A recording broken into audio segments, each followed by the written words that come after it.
اعوذ باللہ من الشیطان الرجیم، بسم اللہ الرحمن الرحیم۔ خواتین و حضرات، نالج فیکٹری میں خوش آمدید۔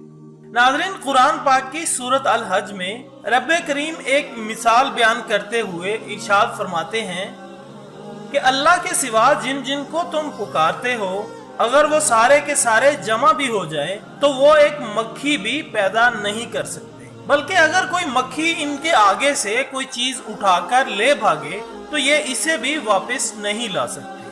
ناظرین، مکھی بنانا تو خیر بہت دور کی بات ہے، لیکن چیلنج کا دوسرا حصہ کافی دلچسپ نظر آتا ہے۔ یعنی کوئی مکھی اگر ان کے سامنے سے کسی چیز کو اٹھا کر لے بھاگے تو یہ سب مل کر بھی اس چیز کو واپس نہیں لا سکتے، اور آپ یہ جان کر حیران رہ جائیں گے کہ واقعی ایسا ناممکن ہے۔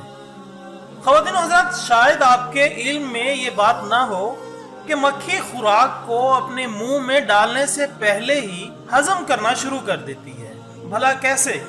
جب مکھی خوراک کو اپنی ٹانگوں میں اٹھاتی ہے تو اس کے منہ سے ایک کیمیائی محلول نکلتا ہے۔ سادہ الفاظ میں کہیں تو یہ اس چیز پر الٹی کر دیتی ہے، جو فوراً اس چیز پر پھیل جاتی ہے اور اس چیز کے اجزاء ایک قابل ہضم محلول میں تبدیل ہو جاتے ہیں۔ یاد رہے کہ مکھی صرف کھانے پینے کی چیزیں ہی لے کر بھاگتی ہے۔ اس پیچیدہ کیمیائی عمل کے بعد مکھی کے لیے یہ آسان ہو جاتا ہے کہ اپنی خوراک کو چوس لے۔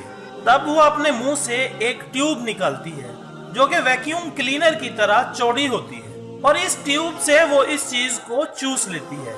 خواتین و حضرات، مکھی کسی بھی چیز کو چند ہی لمحوں میں کسی اور چیز میں تبدیل کرنے کی صلاحیت رکھتی ہے، جسے آج تک دنیا کی جدید ترین لیبارٹریز اور سارے سائنسدان مل کر بھی اپنی اصلی حالت میں واپس نہیں لا سکے۔ اور اللہ تعالیٰ نے 1400 سال پہلے ہی کہہ دیا تھا کہ مکھی اگر ان کے سامنے سے کوئی چیز لے کر بھاگے تو یہ سب مل کر بھی اسے واپس نہیں لا سکتے۔ خواتین و حضرات، یہ قیامت تک کے لیے اللہ کا چیلنج ہے، جو اللہ کا انکار کرنے والوں اور تمام جھوٹے خداؤں کے لیے کافی ہے۔ اللہ تعالی ہمیں قرآن پاک پر عمل کرنے کی توفیق عطا فرمائے۔ خواتین و حضرات، ایک نئی ویڈیو کے ساتھ دوبارہ ملاقات ہوگی۔ اپنا دوستوں، رشتہ داروں اور گرد و نواح کے تمام لوگوں کا بہت خیال رکھیے گا۔ اللہ حافظ۔